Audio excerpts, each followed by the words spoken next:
that I'm the person who bothers him the most. Wait, why? He interviewed me recently on his TV show, and it was meant to be an interview about how the Greens have doubled our membership recently. We're highest in the polls that we've been for a long time. But he spent the entire conversation asking me if a woman can have a penis.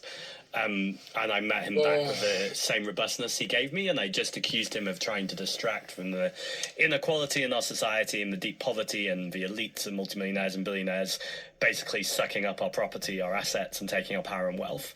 And he just kept saying, I can't be a serious politician if I think a woman can have a penis. I mean, you nailed it. And I think it goes back to Zoran's popularity as well, as just like a lot of the culture war stuff comes across as super insincere and silly if you actually focus your effort on the material dispossessions of like the masses in general. When you talk about rent, when you talk about landlords, when you talk about the affordability crisis here in America, and your opposition goes, well, what about trans people? It's like, but this is a ridiculous thing. Like, you're a ridiculous person. You're obsessed and weird and gross for constantly trying to bring every conversation back to this like 0.1% of the population. Like, leave people alone.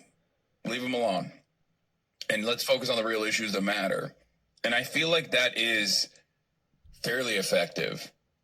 I don't think we've been able to test this out as much, especially here in America, because Democrats do shy away from class first politics, and I think they do cynically weaponize identity as a way to make it seem as though they have some sort of disagreement with the Republicans when they kind of don't. And we've seen that in tumultuous moments like this past election cycle, where the prominent Democrats were like, you know what we did wrong? We defended trans people too much. And it's like, but you didn't do that.